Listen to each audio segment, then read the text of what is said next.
یہ کہانی ہے ان خوابوں کی جو پھٹے کپڑوں اور خالی جیبوں کے باوجود زندہ رہتی ہے۔ احمد 19 سالہ لڑکا جو دن میں مزدوری کرتا اور رات میں پڑھائی۔ اس کا خواب ہے کہ ایک دن وہ اپنی ماں کے لیے اچھا سا گھر خریدے۔ احمد اپنی ماں سے کہتا ہے کہ ایک دن میں آپ کو وہ گھر دوں گا جس کی چھت ٹپکتی نہیں ہوگی۔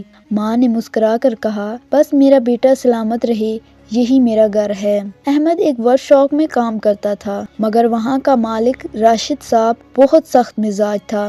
ایک دن وہ کہتا ہے کہ احمد اگلے مہینے فیکٹری بند ہو رہی ہے، اپنا بندوبست کر لو۔ احمد پریشان مگر ہار نہیں مانتا۔ وہ رات کو ٹھیلے پر چائے بیچنا شروع کرتا ہے۔ اسی دوران اس کی ملاقات ہوتی ہے ایک چھوٹے لڑکے فراز سے جو ہر رات بھوکا پھرتا۔ احمد اسے چائے اور روٹی دیتا۔ فراز احمد سے کہتا، آپ خود بھی تو کماتے ہو۔ احمد فراز سے کہتا ہے کہ میرے حصے کی روٹی آدھی تمہاری ہے۔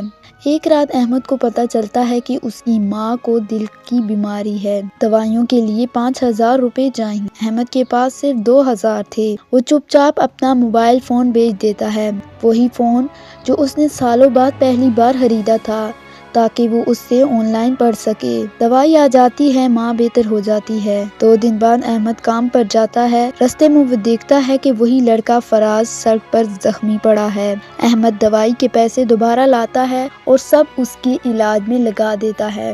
اب خود کے پاس کچھ بھی نہیں بچاتا۔ رات کو بارش میں وہ خالی چائے کا ٹھیلا دھکیلتا ہے، چہرے پر آنسو مگر دل میں سکون۔ اگلی صبح ایک گاڑی اس کے ٹھیلے کے پاس رکتی ہے اور اس میں سے راشد صاحب نکلتے ہیں اور کہتے ہیں کہ احمد، میں نے سنا تم نے اس بچے کی جان بچائی۔